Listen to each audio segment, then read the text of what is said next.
Sa panahon ngayon, hindi mo na kailangan ng love potion o kung ano-anong ritual para mapaibig ang isang babae. Isang simpleng chat na may tamang timpla ng karisma, emosyon at misteryo ay pwedeng maging parang gayuma.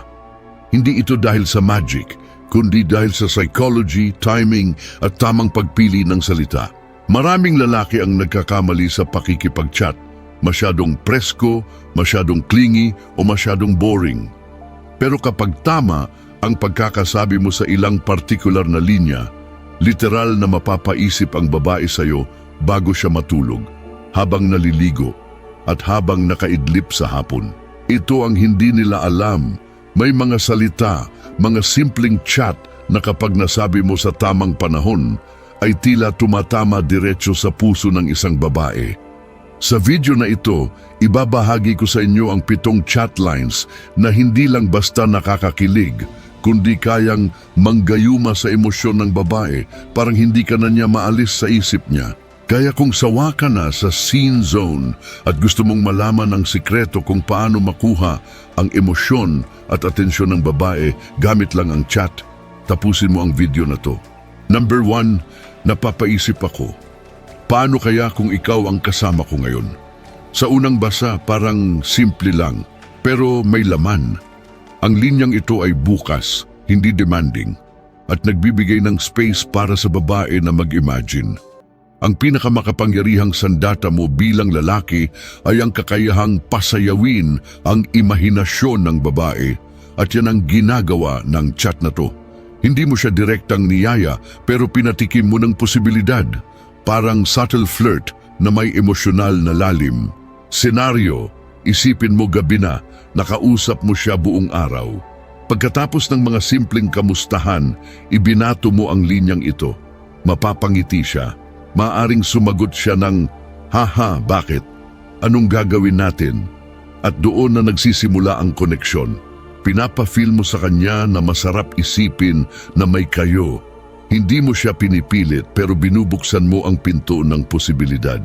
Para kang isang nobela na gusto niyang basahin. Hindi pilit pero kaakit-akit. Ito ang tinatawag na planting desire through future pacing.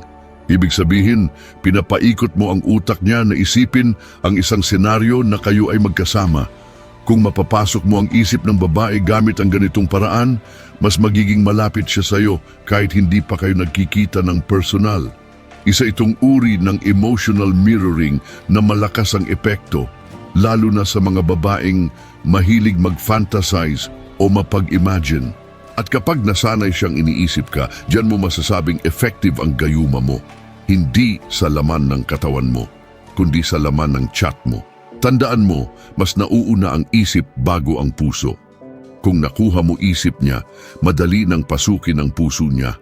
Number 2, alam mo, sayang, kung mas maaga lang tayo nagkakilala, ito ang chat na tumatama sa what if sa puso ng babae. Bakit? Dahil lahat tayo may panghihinayang. Kapag binitiwan mo ang linyang ito, hindi lang siya nakarinig ng compliment. Nakaramdam siya ng koneksyon sa isang alternate reality.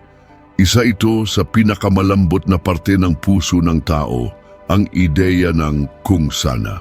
Senaryo, kachat mo siya ng ilang linggo, komportable na kayo, tapos bigla mong binanggit na, sayang, kung mas maaga lang tayo nagkakilala, baka iba ang kwento natin ngayon. Hindi mo siya minadali, pero binigyan mo siya ng alternate universe kung saan pwede kayong maging mas malapit. Kapag nagkataon, maaari siyang mag-reply ng, "Haha, oo nga kung kailan pa busy na ako sa buhay." Dito pumapasok ang emotional nostalgia. Even if wala pa kayong history, binigyan mo siya ng illusion of emotional history. Pinaparamdam mo na parang may connection na dapat matagal nang meron, pero ngayon lang dumating. Ang utak ng babae ay magugulo. Bakit parang may meaning ang chat niya? Bakit ako kinikilig sa ganito? Ayun, nagumpisa na ang gayuma. Ito ay isang banayad pero malalim na linya. Hindi ito offensive, hindi rin bastos, pero napaka-effective lalo na sa mga babaeng emotionally mature o yung may kaunting longing sa romantic connection. Parang binigyan mo siya ng trailer ng pelikula, na gusto niyang panoorin kaso baka huli na. At dahil dyan gusto niyang habulin ng oras. Number 3, alam mo, kahit anong sabihin mo, ang ganda pa rin ng pagkatao mo. Hindi ito simpleng ang ganda mo. Luma na yun. Pero kapag sinabi mo na maganda ang pagkatao ng babae, ibang level yan. Kasi hindi na ito tungkol sa pisikal, kundi sa karakter niya. Mas malalim ang tama, mas nakakabighani, at mas bihira sa lalaki na kayang magbigay ng ganitong compliment. Senaryo, may ikinuwento siya sa iyo na pagkakamali niya noon or insecurities niya. Imbes na husgahan mo, ito ang sagot mo. Alam mo, kahit anong sabihin mo, ang ganda pa rin ng pagkatao mo. Boom! Hindi lang siya makakaramdam ng respeto, kundi ng pagkakaunawa. Bihirang-bihira yan. Ito ang tinatawag na deep affirmation. Pinaparamdam mo sa kanya na mahalaga siya hindi lang dahil sa panlabas, kundi sa panloob. Ganyan ang mga chat na hindi lang pambihira, pangmatagalan. Babae ang unang naa-attract sa looks, pero napapalalim ang feelings sa understanding. At yung linya mo, pang malalim yan, pang soul. Kapag may lalaking kayang umintindi at hindi lang humanga sa itsura, kundi sa buong pagkatao niya, ibang klaseng koneksyon ang nabubuo. Dito pumapasok ang emotional safety na napaka-importante sa mga babae. Hindi ka lang nakaka-in love, nagiging safe zone ka pa niya. Number 4, ang sarap mong kausap, parang hindi ko na gustong matapos tong gabi. Isa itong linya na nagpaparamdam ng genuine connection.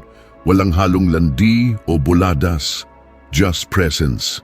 Sa sobrang dami ng lalaking nagmamadali sa chat, ang isang lalaking kayang mag-slow down at mag-appreciate ng moment ay parang oasis sa disyerto ng pangungulit. Senaryo, after hours of deep convo or kahit simpleng kulitan, it's 11 p.m. Instead na i-end mo na, binigkas mo tong linya, hindi mo siya pinipilit magstay, pero pinaparamdam mong mahalaga ang oras niyong dalawa. Emotionally intimate, hindi bastos, pero may konting kilig. Ito ang triggers moment reinforcement. Pinapaulit-ulit sa isip niya na mahalaga ang oras niyong dalawa. Gusto niyang maulit, gusto niyang maramdaman ulit yung moment na parang ikaw lang ang nakikinig sa kanya. Ang epekto, hinahanap-hanap ka niya. Ito ang chat na parang yakap sa kaluluwa. Hindi siya flashy pero emotionally magnetic. Lalo na sa mga babaeng pagod na sa lalaking puro pa-cute o pabibo. Kapag kaya mong maging present, ikaw ang lalaki na hindi lang gusto nila, kailangan pa nila. Number 5, seryoso, gusto ko lang malaman mo na hindi ko minamaliit yung mga pinagdadaanan mo. Ito na marahil ang pinaka-underrated na linya pero pinaka-makapangyarihan emotionally. Sa dami ng taong gustong magsalita, iilan lang ang gustong makinig. At sa panahon ngayon, ang lalaki na marunong makinig ay parang isang bihirang hiyas. Senaryo, may sinabi siya sa'yo, problemang pampamilya, stress sa school, pressure sa work, hindi mo siya kinontra, hindi mo rin minadali. Sinabi mo lang na gusto ko lang malaman mo na hindi ko minamaliit yung mga pinagdadaanan mo. Mararamdaman niya agad na naiintindihan mo siya. Ito ang emotional validation. Hindi mo siya sinusolusyonan pero pinaparamdam mo na may kasama siyang humihinga sa bigat. At yan ang gusto ng maraming babae. Hindi ang masolusyonan agad, kundi ang may karamay. Kapag naramdaman ng babae na emotionally grounded ka, hindi ka lang lalaki sa paningin niya, isa kang sandalan, isa kang pahinga. At tandaan mo, mahirap makalimutan ng taong naging pahinga mo sa panahon ng gulo. Number 6, ayokong palampasin to, pero ang galing mong magdala ng sarili mo. Ang linyahang ito ay acknowledgement. Hindi ito physical compliment, kundi behavioral admiration. Ipinapakita mong napapansin mo ang maturity niya, ang confidence niya, ang grace niya.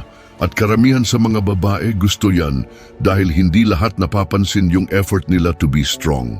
Senaryo, may na-share siya na challenge niya sa buhay or nakita mo lang sa social media niya ang kanyang mga accomplishments, activities, or even ang simpleng posture niya sa pictures. Ibinigay mo tong linya, hindi bastos, hindi over the top, pero ang dating sincere.